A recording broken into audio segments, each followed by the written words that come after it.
Hello everyone, आज हम इस वीडियो में देखेंगे section 138 of negotiable instruments act of 1881 जो चेक डिसऑनर केसेस के साथ डील करता है। एंड तक इस वीडियो को देखिए क्योंकि ये टॉपिक एग्जाम्स, इंटर्नशिप और रियल लाइफ तीनों के लिए सुपर इम्पोर्टेंट है। सेक्शन 138 निगोशिएबल इंस्ट्रूमेंट एक्ट क्या है? सेक्शन 138 निगोशिएबल एक्ट्स एक पीनल प्रोविजन है। इसका मतलब है अगर चेक किसी भी लीगली इन्फोर्सिएबल डेट या लाइबिलिटी के लिए इशू किया जाता है और वो चेक डिसऑनर हो जाए तो ड्रॉअर पर क्रिमिनल लाइबिलिटी आती है। ये लॉ इसीलिए लाया गया है ताकि लोग चेक्स को कैजुअली इशू ना करें और फाइनेंशियल डिसिप्लिन बना रहे। सो सेक्शन 138 का ऑब्जेक्टिव है कि चेक ट्रांजैक्शन पर ट्रस्ट मेंटेन करा जाए और बिजनेस डीलिंग्स को सेफ बनाना और चेक बाउंस को सीरियसली ट्रीट किया जाए एंड एक डिसिप्लिन इंश्योर किया जाए। फाइनेंशियल डीलिंग्स में एक पीनल रेमेडी प्रोवाइड की जाए और इंटीग्रिटी और रिलायबिलिटी चेक ट्रांजैक्शन में इंश्योर की जाए। इसीलिए सिविल प्लस क्रिमिनल दोनों नेचर का ऑफेंस है। सेक्शन 138 का ऑफेंस तभी बनता है जब सारे एसेंशियल इंग्रेडिएंट्स फुलफिल हो रहे हों। अगर एक भी एसेंशियल इंग्रेडिएंट मिसिंग है तो सेक्शन 138 का केस फेल हो सकता है। तो सबसे पहला एसेंशियल इंग्रेडिएंट जो है वो ये है कि चेक जो है it must be drawn by the accused for discharge of legally enforceable debt और लाइबिलिटी। इसका मतलब ये है कि चेक किसी भी लॉफुल डेट, लोन या बिजनेस लाइबिलिटी को डिस्चार्ज करने के लिए दिया गया हो, गिफ्ट या डोनेशन के लिए नहीं। और चेक हमेशा एक्यूज्ड के अकाउंट पर ड्रॉ किया गया हो। चेक वैलिडिटी पीरियड के अंदर प्रेजेंट किया गया होना चाहिए। नॉर्मली ये 3 मंथ्स का टाइम पीरियड होता है। Cheque must be returned unpaid by the bank. Bank ने चेक को अनपेड रिटर्न कर दिया है ड्यू टू इनसफिशिएंट फंड्स और एनी एक्सीड्स अरेंजमेंट्स। पे जो है it must give written notice to the drawer within 30 days of receiving the check return memo. So bank हमेशा एक चेक रिटर्न मेमो देता है जब वो चेक को अनपेड रिटर्न करता है, तो उसके साथ उसको रिसीव करने के बाद जो पेई है उसको ड्रॉअर को 30 डेज के अंदर नोटिस देना होता है and the drawer must fail to make the payment within 15 days of the receipt of notice. So once उसको जब नोटिस की रिसीट मिल गई है तो ड्रॉअर को 15 डेज के अंदर अंदर पेमेंट करनी होती है। अगर वो फेल हो जाता है तो कॉज ऑफ एक्शन जो है वो अराइज करता है and with in 1 month after the cause of action arises the complaint must be filed by the complainant. इसको इस तरीके से समझते हैं कि आप बैंक में गए, आपने बैंक में जाकर एक चेक प्रेजेंट किया और वो चेक जो है वो रिटर्न हो गया। चेक रिटर्न हुआ ड्यू टू insufficient funds और any exceeds arrangement रिटर्न हो गया। बैंक ने आपको एक चेक रिटर्न मेमो दे दिया और चेक रिटर्न मेमो मिलने के बाद आपने 30 डेज के अंदर एक रिटर्न नोटिस दिया और 30 डेज के रिटर्न नोटिस को रिसीव करने के बाद जो ड्रॉअर है उसको 15 डेज के अंदर पेमेंट करनी होती है। और अगर वो 15 डेज के अंदर पेमेंट नहीं करता तो 15 डेज के बाद कॉज ऑफ एक्शन जो है वो अराइज करता है और जब कॉज ऑफ एक्शन अराइज हो जाता है तो विद इन 1 month आप कंप्लेन जो है वो फाइल कर सकते हो। I hope it's clear. अब हम इसे एक हाइपोथेटिकल सिचुएशन के थ्रू समझते हैं।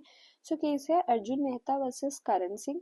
अर्जुन मेहता इसमें कंप्लेनेंट है और करण सिंह जो है वो एक्यूज्ड है। जो कंप्लेनेंट है अर्जुन मेहता वो प्रोप्राइटर है मेहता ट्रेडर्स के और वो इंगेज्ड है in supplying electronic goods in Delhi. और करण सिंह एक्यूज्ड है जो ओनर है केएस इलेक्ट्रॉनिक्स के जो लाजपत नगर दिल्ली में लोकेटेड है।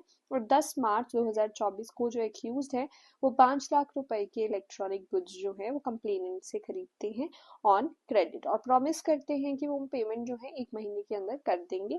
और रिपीटेड रिमाइंडर्स के बाद जो एक्यूज्ड है वो एक चेक इशू करते हैं जिसका नंबर होता है 115732 15 मई 2024 को। तो सबसे पहले 10 मार्च को सामान लिया गया है, 15 मई को चेक इशू किया गया है और उसके बाद जो कंप्लेनेंट है वो डिपॉजिट करता है चेक को with the banker in state bank of India defence colony branch 20 मई 2024 24 को। सो 20 मई को चेक जो है वो डिपॉजिट किया गया है और जो चेक है वो रिटर्न हो जाता है अनपेड 23 मई को।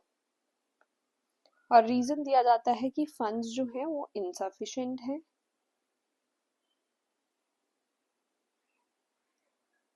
सो कंप्लेनेंट को लीगल नोटिस भेजना होता है। 28 मई को वो लीगल नोटिस भेजता है रजिस्टर्ड पोस्ट स्पीड पोस्ट के द्वारा और डिमांड करता है payment of cheque amount within 15 days from the date of receipts. So जो एक्यूज होता है उसको 15 डेज के अंदर अंदर पेमेंट करनी होती है and the notice was duly served upon the accused on 31st May 2024, but the accused failed to make the payment within the stipulated period और वो फेल हो जाता है अपनी पेमेंट करने के लिए। तो 31st मई को उसको नोटिस पहुंच गया था एंड 15 डेज के अंदर अंदर जो कि कंप्लीट होते हैं 16 जून को उसको पेमेंट करनी थी और 16 जून को कॉज ऑफ एक्शन जो है वो अराइज करता है क्योंकि वो 15 डेज जो है वो एक्सपायर हो जाते हैं और वो पेमेंट नहीं करता है और कंप्लेनेंट जो है वो फाइल कर सकता है complaint when the cause of action arises and इस केस में पटियाला हाउसेस कोर्ट के अंदर वो कंप्लेंट फाइल करता है 25 जून 2024।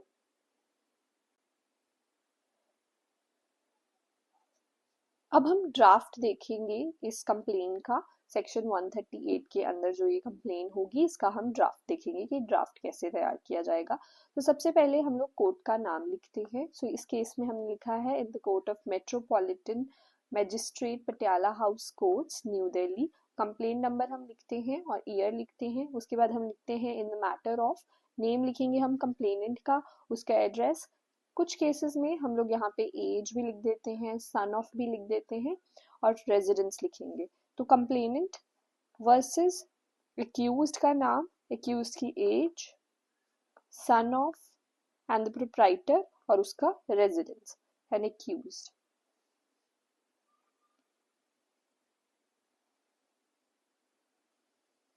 उसके बाद हम यहाँ पर लिखते हैं कि कंप्लेंट किस अंडर है। बेसिकली हम लोग यहाँ पे अपना सब्जेक्ट लिखेंगे। उसके बाद मोस्ट रिस्पेक्टफुली शोड एंड यहाँ पर हम सारे फैक्ट्स लिखेंगे। तो सबसे पहले हम लिखेंगे that the complainant is the businessman engaged in the sale and supply of the electronic goods under the name and the style of Mehta traders. उसके बाद हम सारी की सारी डेट्स जो भी हमने फैक्ट्स के अंदर लिखी हैं, कॉज ऑफ एक्शन कब अराइज हुआ, वो सब हम इसमें मेंशन करेंगे। लिमिटेशन पीरियड के अंदर फाइल किया गया है कंप्लेंट को, ये सब हम इस ड्राफ्ट के अंदर मेंशन करते हैं।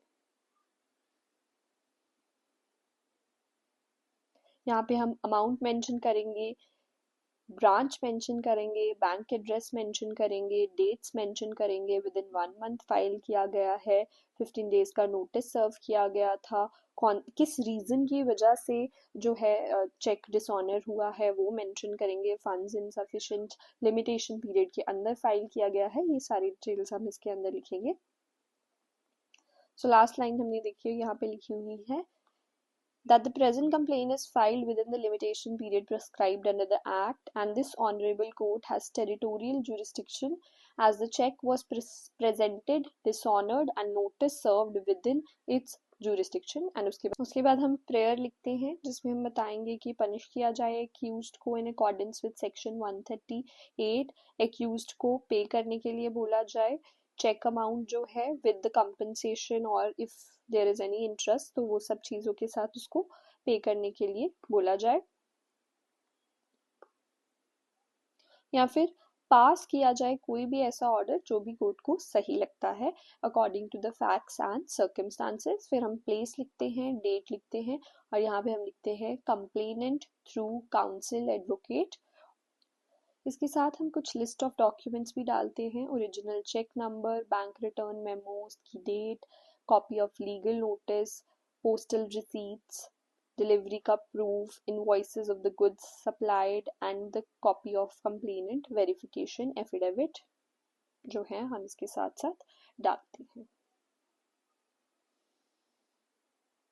सेक्शन 138 जो है वो एक बहुत ही एसेंशियल लीगल मैकेनिज्म है ये इंश्योर करने के लिए कि फाइनेंशियल डिसिप्लिन जो है वो बना रहे कमर्शियल डीलिंग्स के अंदर, और ये एम करता है to prevent the misuse of cheques and provides a swift remedy to the payee in the cases of dishonor. Thank you for watching this video. Please subscribe to the channel.